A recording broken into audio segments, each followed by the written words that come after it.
Assalamualaikum warahmatullahi wabarakatuh.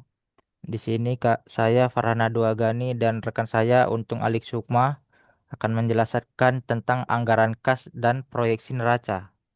Pertama-tama saya akan menjelaskan tentang anggaran kas. Anggaran kas adalah rencana penerimaan dan pengeluaran kas atau uang tunai dalam periode tertentu. Biasanya 1 tahun anggaran. Anggaran ini menunjukkan perkiraan kapan dan berapa banyak uang akan diterima serta dibayarkan, sehingga membantu pemerintah atau organisasi publik mengatur arus kas agar tetap seimbang.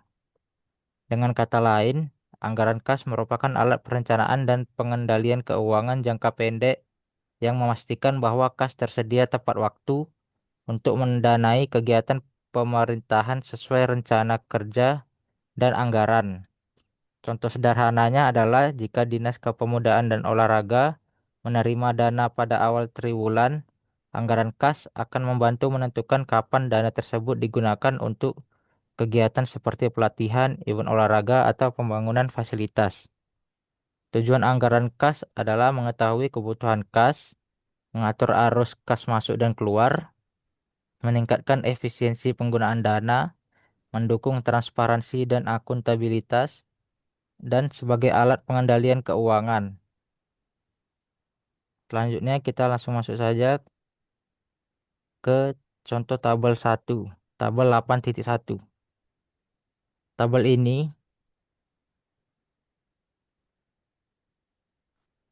ini menggambarkan sumber dan penggunaan kas atau uang tunai dalam suatu organisasi atau perusahaan. Semua transaksi keuangan yang melibatkan penerimaan atau cash inflow dan pengeluaran atau cash outflow dikelompokkan berdasarkan jenis aktivitas keuangan, yaitu aktivitas operasi, investasi, dan pembiayaan. Aktivitas operasi mencakup semua transaksi yang berhubungan langsung dengan kegiatan utama organisasi, yaitu kegiatan yang menghasilkan pendapatan dan mengeluarkan biaya operasional. Yang pertama, penerimaan atau cash inflow, penjualan produk, uang yang masuk dari hasil penjualan barang atau jasa. Pendapatan lain-lainnya yaitu penerimaan kas selain dari penjualan utama, misalnya bunga, komisi, atau pendapatan tambahan. Lalu pengeluaran atau cash outflow, itu pembelian bahan atau barang dagangan, yaitu biaya untuk membeli bahan baku atau stok barang yang akan dijual. Lalu pembayaran biaya tenaga kerja, yaitu gaji dan upah karyawan. Lalu pembayaran biaya overhead, yaitu biaya tidak langsung seperti listrik, air, dan sewa. Pembayaran biaya pemasaran, yaitu biaya promosi dan iklan. Pembayaran biaya administrasi dan umum, yaitu biaya operasional kantor. Lalu pembayaran biaya lain-lain, yaitu pengeluaran lain yang tidak diklasifikasikan secara spesifik. Maknanya adalah aktivitas operasi menunjukkan seberapa efektif perusahaan menghasilkan kas dari kegiatan utamanya. Jika penerimaan lebih besar dari pengeluaran, berarti operasi menghasilkan kas positif.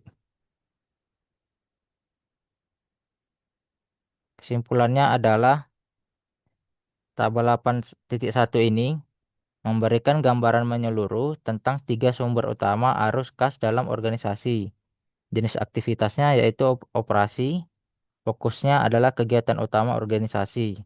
Arti utamanya adalah mengukur kemampuan menghasilkan kas dari kegiatan rutin.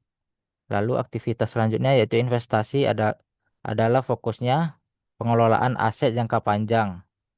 Arti utamanya adalah menunjukkan pertumbuhan atau pelepasan aset. Aktivitas selanjutnya yaitu pembiayaan. Fokus utamanya adalah sumber modal dan kewajiban. Arti utamanya menggambarkan struktur pendanaan organisasi. Tabel ini sangat penting karena menunjukkan dari mana uang datang dan untuk apa digunakan. Membantu manajemen dan pemangku kepentingan dalam menilai likuiditas, solvabilitas, dan kinerja keuangan organisasi. Selanjutnya kita pindah ke tabel 8.2.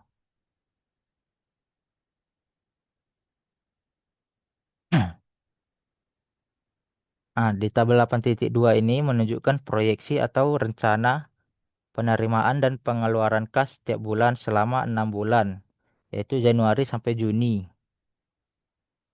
Dengan kata lain, ini adalah anggaran arus kas atau cash budget, yaitu alat penting dalam perencanaan keuangan perusahaan untuk memastikan likuiditas tetap terjaga agar perusahaan tidak kekurangan kas.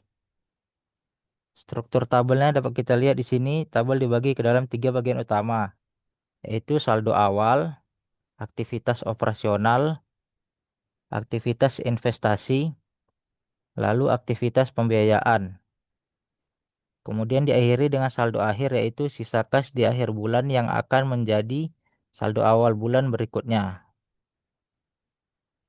Saldo awal di sini menunjukkan jumlah kas yang tersedia pada awal bulan.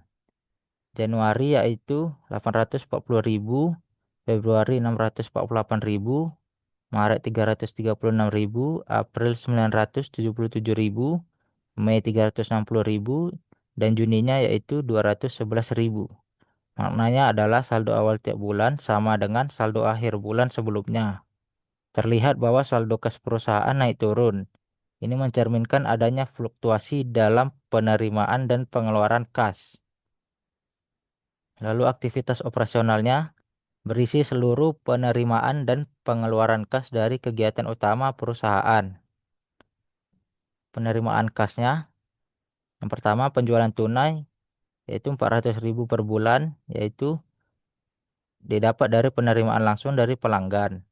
Lalu penerimaan piutang didapat dari kas dari pelanggan yang sebelumnya membeli secara kredit, mulai diterima di bulan Februari yaitu 370.000 hingga Juni 250.000.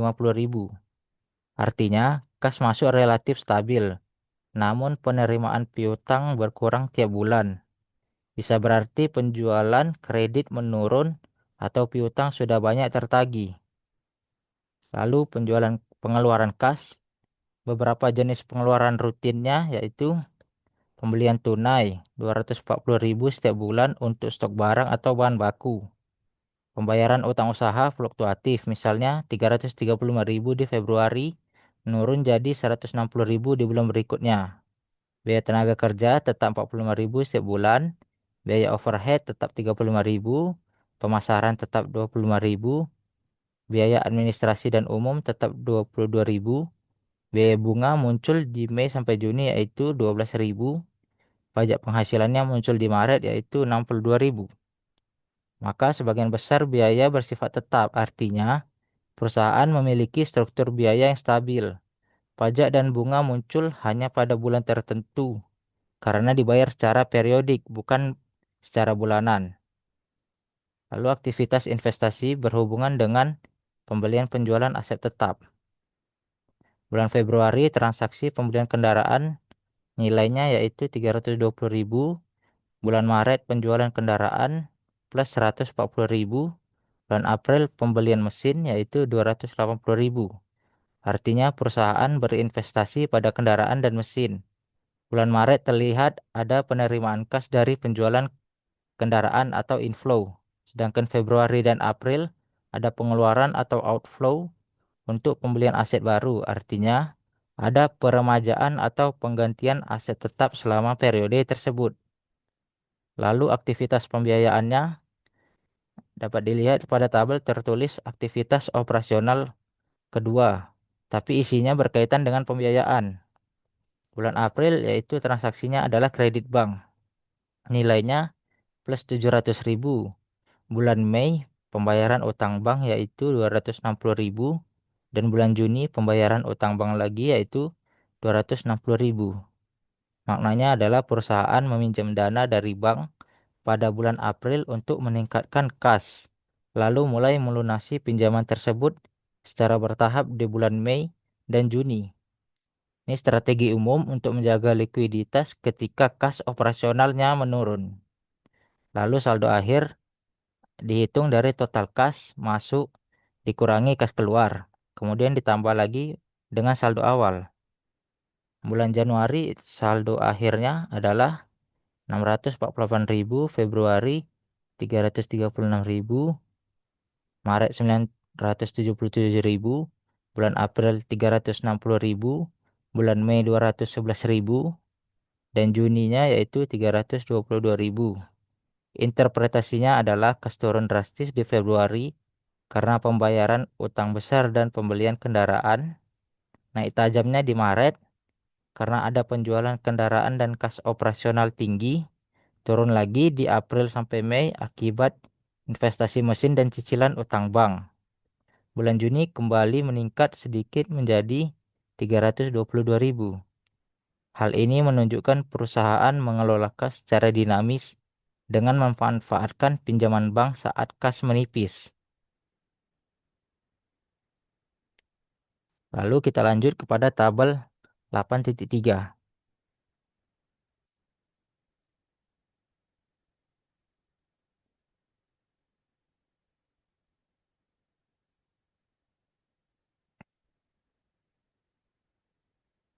Dapat dilihat di sini tabel 8.3. Tabel ini menampilkan hasil akhir dari penyusunan anggaran kas PT Sandang Bersama untuk bulan Januari dan Februari. Tabel ini menyusun rencana penerimaan dan pengeluaran kas perusahaan selama 2 bulan pertama tahun anggaran untuk memperkirakan saldo kas akhir setiap bulannya. Saldo awal kasnya yaitu di bulan Januari 540 juta, Februari itu 2.433 juta. Saldo awal Februari berasal dari saldo akhir Januari. Aktivitas operasionalnya bagian ini menunjukkan kas yang masuk dan keluar dari kegiatan utama perusahaan. Penerimaan kas penjualan tunai Januari 646 juta, Februari 741 juta. Ini berasal dari kebijakan penjualan tunai dan penagihan piutang bulan sebelumnya. Pengeluaran kasnya di pembelian tunai, pengeluaran untuk pembelian bahan baku yang dibayar langsung, biaya tenaga kerja, overhead, pemasaran, dan administrasi dan umum, yaitu biaya operasional rutin setiap bulan. Pembayaran utang mencerminkan pembayaran kepada pemasok bahan baku dari transaksi bulan sebelumnya. Sebagai contoh, di bawah tabel ditunjukkan perhitungan pembayaran utang 15% dari pembelian November yaitu 1.400.000 juta dikali 15% sama dengan 210 juta. 60% dari pembelian Desember 1.600.000 juta dikali 60% sama dengan 960 juta. Totalnya yaitu 1.170 juta dibayarkan pada Januari. Yang ketiga di sini aktivitas investasi menunjukkan kas yang dikeluarkan untuk pembelian aset tetap. Jenis investasinya pembelian mobil pada bulan Januari 1,2 miliar, bulan Februari 1,4 miliar. Pembelian tanah bulan Januari 750 juta, bulan Februari 350 juta. Keduanya adalah pengeluaran kas karena membeli aktiva tetap atau tidak untuk dijual kembali. Aktivitas keuangan mencatat penerimaan atau pengeluaran yang berasal dari sumber pendanaan perusahaan. Aktivitas yang pertama yaitu penerbitan saham baru yaitu bulan Januari sebanyak 400 juta, Februari 500 juta. Kredit bank Januarinya yaitu 700 juta, bulan Februarinya 800 juta. Penerbitan obligasi 200 juta, bulan Februarinya yaitu 100 juta. Semuanya merupakan penerimaan kas karena menambah dana dari pihak eksternal. Yang kelima yaitu jumlah dan saldo akhir. Dapat dilihat bulan Januari yaitu total penerimaannya adalah 6.156 juta. Total pengeluarannya 3.723 juta. Saldo akhirnya 2.433 juta. Bulan Februari 4.756 juta. Total pengeluarannya 4.078 juta dan saldo akhir bulan Februarinya 678 juta. Saldo akhir menunjukkan jumlah kas yang tersisa setelah semua transaksi bulan tersebut dilakukan. Saldo ini menjadi saldo awal bulan berikutnya. Simpulannya adalah perusahaan memiliki arus kas positif pada bulan Januari atau surplus 2,43 miliar, tetapi mulai menurun pada Februari, hanya 678 juta. Penurunan ini disebabkan oleh pembelian mobil dan tanah yang cukup besar, yaitu aktivitas investasi. Sumber dana utama kas perusahaan berasal dari penjualan tunai dan penagihan piutang, penerbitan saham baru, dan kredit bank. Pengeluaran terbesar berasal dari pembelian bahan baku dan aset tetap, dan pembayaran utang usaha. Selanjutnya, materi proyeksi neraca, tabel-tabelnya akan dijelaskan oleh rekan saya, Bang Untung Ali Sukma. Kepada Bang Untung Ali Sukma, dipersilakan. Terima kasih waktu yang diberikan kepada saya, Bang. Boleh saya share screen? Oh iya, boleh.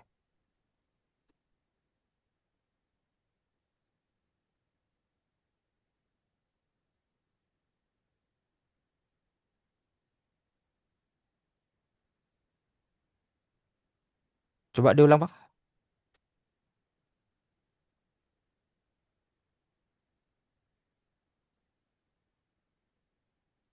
Oke, udah Bang ya. Oke. Selamat malam. Ya. Perkenalkan nama saya Antoni Sukma, rekan dari Bang Farhan, yang menjelaskan lanjutan dari bab 8 tentang anggaran kas dan saya menjelaskan tentang proyeksi neraca di bab 9. Jadi, proyeksi neraca adalah prediksi jumlah dan rincian kekayaan yang akan dimiliki perusahaan beserta seluruh kewajibannya, baik kepada kreditor maupun kepada pemegang saham, pada suatu periode tertentu di masa mendatang. Karena proyeksi neraca baru dapat disusun setelah semua anggaran parsial lainnya selesai disusun, maka untuk menyusun proyeksi neraca harus memperhatikan setiap elemen yang ada di dalam neraca beserta faktor-faktor yang mempengaruhinya.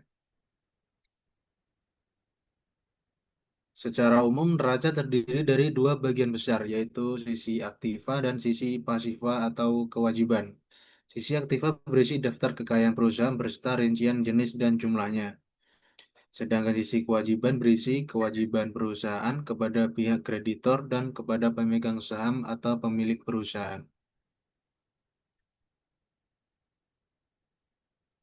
Di sini ada dua tabel untuk kita mengetahui elemen-elemen apa saja yang di dalam proyeksi neraca.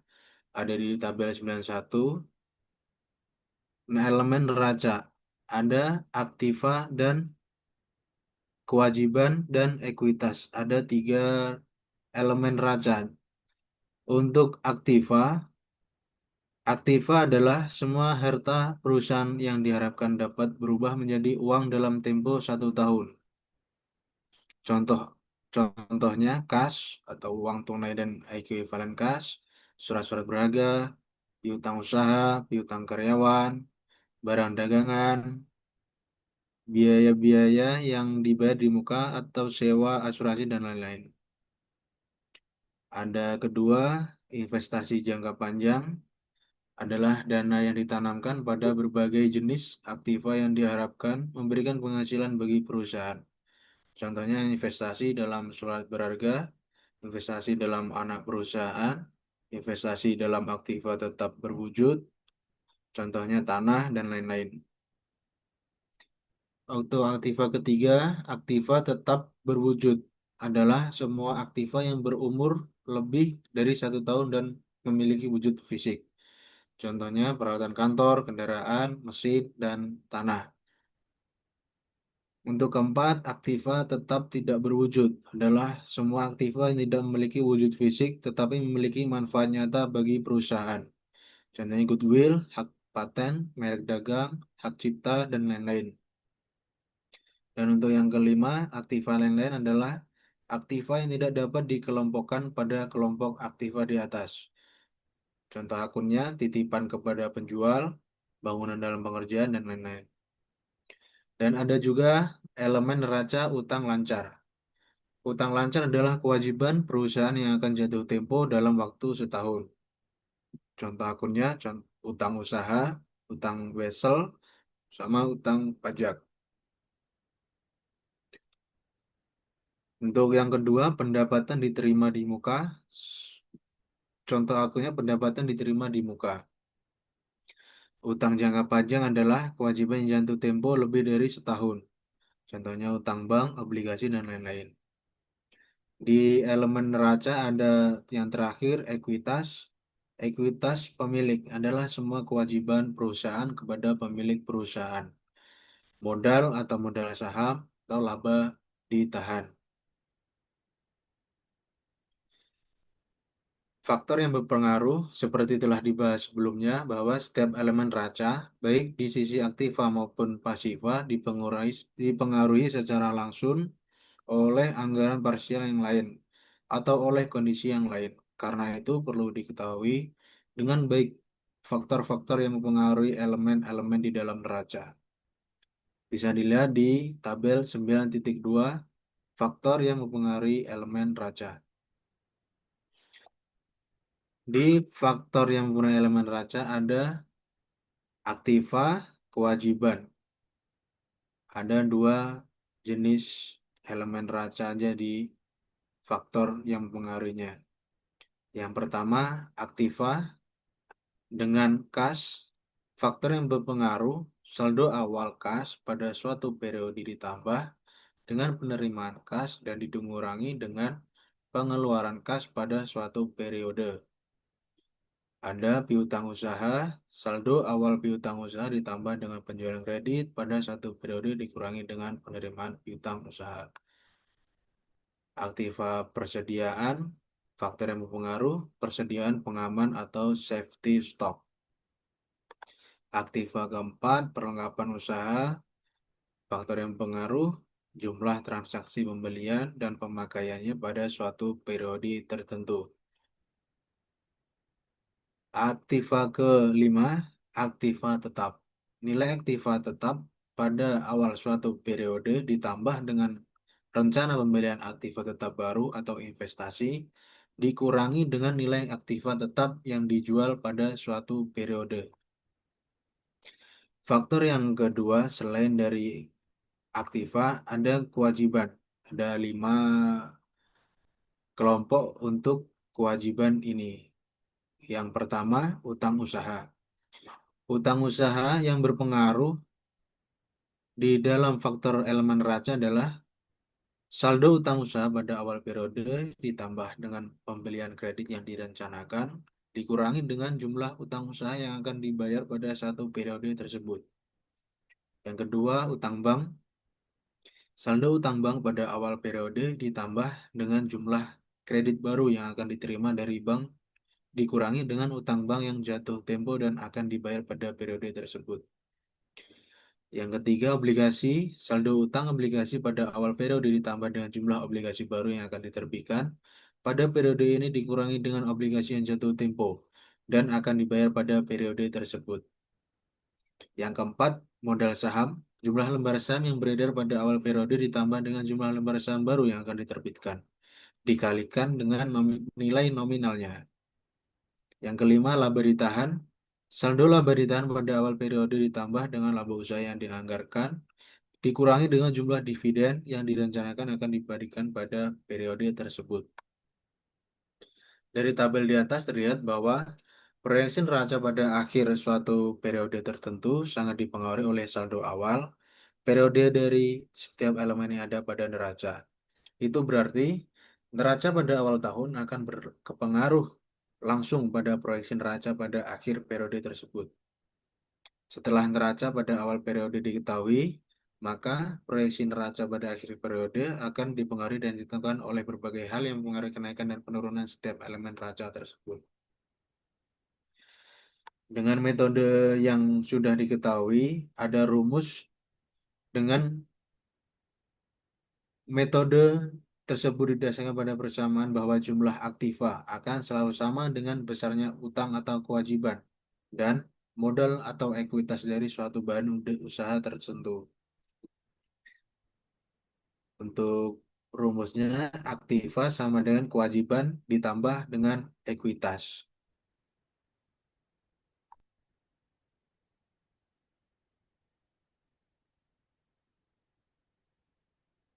Dan bisa dilihat proyeksi dari ilustrasi dari PT Tintamas. Di sini dicontohkan dengan PT Tintamas adalah sebuah produsen pulpen yang berlokasi di Jakarta. Berkaitan dengan proses penyusunan proyeksi neraca perusahaan tersebut, untuk akhir tahun 2009, tim penyusun anggaran perusahaan tersebut mengumpulkan berbagai data berikut. Dengan konsep dan teknik penyusunan anggaran, A. Diperkirakan perusahaan akan melakukan penjualan secara kredit sebesar 1 miliar sepanjang tahun 2009. B. Sedangkan jumlah piutang yang akan diterima sepanjang tahun 2009 diberikan sebesar 700 juta. Nah, selanjutnya, perusahaan merencanakan pembelian perlengkapan kantor pada tahun 2009 sebesar 40 juta dan diperkirakan perlengkapan kantor yang akan digunakan sepanjang tahun 2009 sebesar 36 juta.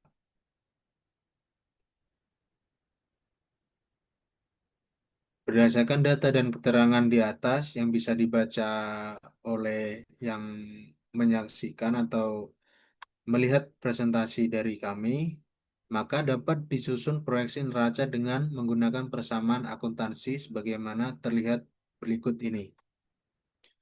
Proyeksi neraca 2009 atau dalam jutaan. Jadi untuk angka-angka yang di dalam tabel ini dikalikan dengan 1 juta.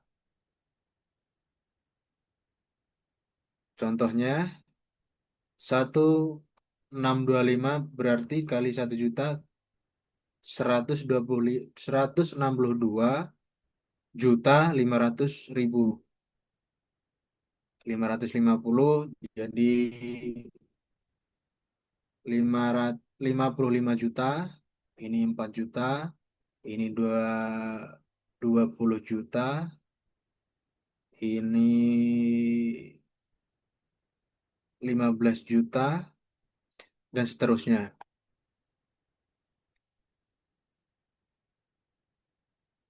Berdasarkan kertas kerja penyusunan proyeksi neraca tersebut, maka dapat disusun proyeksi neraca PT Tintamas per 31 Desember 2009. Seperti berikut. Proyeksi neraca per 31 Desember kas di PT Tintamas sebesar 455 juta. Piutang usaha 850 juta, perlengkapan kantor 8 juta, persediaan bahan baku 700 juta, persediaan barang jadi 100 juta, aktiva tetap 1,7 miliar. Jadi total aktiva di PT Tintamas seperti ilustrasi yang digambarkan di bab ini sebesar 3,813 juta. 3 miliar 813 juta. Dengan utang usaha 1 miliar 250 juta, dengan utang bank 500 juta, modal saham 2 miliar, laba ditahan 63 juta.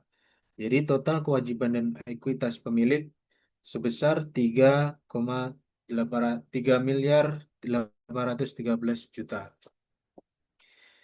Sekian dari saya yang menjelaskan dan melanjutkan dari bab 8 dari Bang Farhan tentang anggaran kas dan saya tentang proyeksi neraca. Saya kembalikan ke Bang Farhan. Terima kasih. Wassalamualaikum warahmatullahi wabarakatuh. Baik, terima kasih Bang Untung Ali Sukma atas penjelasan tentang proyeksi neracanya. Maka dengan ini berakhir presentasi dari kami berdua. Mohon maaf apabila ada kesalahan dan kekurangan. Assalamualaikum warahmatullahi wabarakatuh.